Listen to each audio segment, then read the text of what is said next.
let's talk about the women's team race. Here's what you got. You have LSU number one there too. So you have LSU leading the way for the women and the men, but you have a tight race behind them. So you have LSU with 65, Texas A&M 62, USC 61, Texas 53, and Arkansas number 5 with 42. Very, very close here, Gordon. Yeah, and I think that's what's going to be exciting about it is because it's not a two-team race with a heavy favorite on one end. It is anyone's game all the way through the top 5, I would say. Sure, Arkansas will have 5th with 42 points, 23 behind number 1, but anything can swing both ways. All those teams are going to be racing each other in multiple events, competing each other against in multiple events, which will make it 5-point swing either way multiple times throughout the entire meet. So LSU is the favorite, but in my mind, it's really kind of like a March Madness bracket.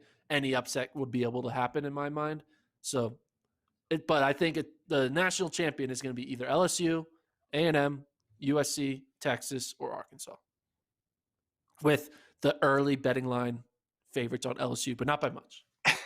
Yeah, LSU, you have them getting points from a variety of places: high jump, pole vault, long jump. You have 3 people scoring in the 200, 3 people on the 400 hurdles. Tania Marshall in the high hurdles, both relays. Texas A&M, obviously, expecting a lot from Gittens, Thing Mo, Cherokee Young in the quarter. They got a lot of jumpers. They have relays. USC, Angie Nellis, Twanisha Terry, Kaylin Roberts, the indoor 400 champion, Bailey Lear.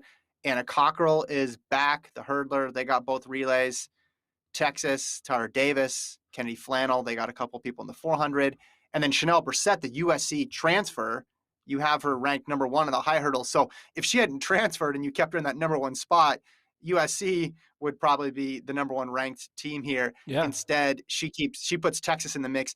And then Arkansas, they're always strong in the pole vault, always strong in the 4x4, but they're leaning heavy on the distance as always, with Maloney in the 8, Devin Clark in the steeple, Katie Izzo in the 5 or the 10, and then you have Chrissy Gear probably in the 1500 there. So they're not competing in as many duplicate events as the 4 teams above them, so they could carve out their own little lane and find their way to the top of the podium too. Although it will be tough with the presence of BYU.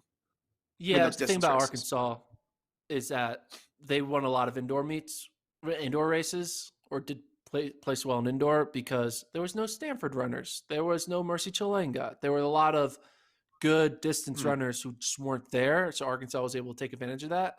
BYU will bring their other half of their team there, right? The Whitney Ortons and Anna Camps of this world. So Arkansas isn't as dominant in the distance as they'll be as they were indoor as they will be outdoor. So that's the reason for that. Yeah, my whole thing is just don't count out Arkansas women in general, because we've seen them win 4 of the last 5 titles now between indoor, outdoor, and cross, and they pulled off that one indoors, which was a bit of an upset, at least when you look at the form charts. I think most people thought Texas A&M would be able to get it done. Okay. Sleepers for the women. People who are underrated, team-wise, and then we'll go into individuals. Guess BYU, Alabama. I don't know. It's hard to get to sleepers now these days, because by now it's April. I pretty much know who your team is, and there's no one really hiding anymore. So sleepers don't exist right now. There's no sleepers in outdoor track. I've declared. Okay. Because I always rank the sleepers high.